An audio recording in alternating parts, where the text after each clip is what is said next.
صحیح بخاری حدیث نمبر 4۔ آپ صلی اللہ علیہ وآلہ وسلم نے وحی کے رک جانے کے زمانے کے حالات بیان فرماتے ہوئے کہا کہ ایک روز میں چلا جا رہا تھا کہ اچانک میں نے آسمان کی طرف ایک آواز سنی اور میں نے اپنا سر آسمان کی طرف اٹھایا۔ کیا دیکھتا ہوں کہ وہی فرشتہ جو میرے پاس غار حرا میں آیا تھا وہ آسمان اور زمین کے بیچ میں ایک کرسی پر بیٹھا ہوا ہے۔ میں اس سے ڈر گیا اور گھر آنے پر میں نے پھر کمبل اوڑھنے کی خواہش ظاہر کی۔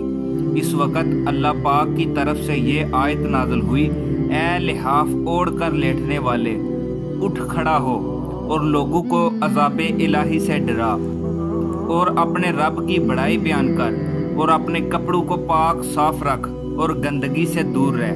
اس کے بعد وہی تیزی کے ساتھ پے در پے آنے لگی۔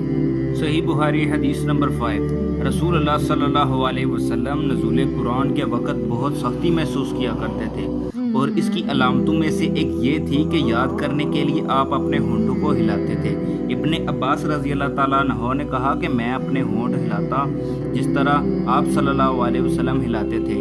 سعید کہتے ہیں کہ میں بھی اپنے ہونٹ ہلاتا ہوں جس طرح ابن عباس کو میں نے ہلاتے دیکھا، پھر انہوں نے اپنے ہونٹ ہلائے۔ ابن عباس نے کہا پھر یہ آیت اتری کہ اے محمد، قرآن کو جلد جلد یاد کرنے کے لیے اپنی زبان نہ ہلاؤ، اس کا جمع کر دینا اور پڑھا دینا ہمارا ذمہ ہے۔ پھر جب ہم پڑھ چکے تو اس پڑھے ہوئے کی اتباع کرو۔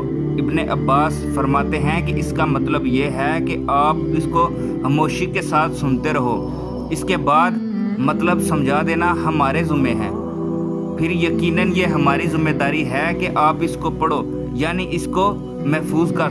چنانچہ اس کے بعد جب آپ کے پاس حضرت جبرائیل علیہ السلام وحی لے کر آتے تو آپ توجہ سے سنتے، جب وہ چلے جاتے تو رسول اللہ صلی اللہ علیہ وآلہ وسلم وحی کو اسی طرح پڑھتے جس طرح حضرت جبرائیل علیہ السلام نے اسے پڑھا تھا۔ صحیح بخاری حدیث نمبر 6۔ رسول اللہ صلی اللہ علیہ وسلم سب لوگوں سے زیادہ جواد یعنی سخی تھے، اور رمضان میں دوسرے اوقات کے مقابلے میں جب جبرائیل علیہ السلام آپ صلی اللہ علیہ وآلہ وسلم سے ملتے بہت ہی زیادہ جود و کرم فرماتے۔ حضرت جبرائیل علیہ السلام رمضان کی ہر رات میں آپ صلی اللہ علیہ وسلم سے ملاقات کرتے اور آپ صلی اللہ علیہ وآلہ وسلم کے ساتھ قرآن کا دورہ کرتے۔ غرض حضرت صلی اللہ علیہ وآلہ وسلم لوگوں کو بلائی پہنچانے میں بارش لانے والی ہوا سے بھی زیادہ جود و کرم فرمایا کرتے تھے۔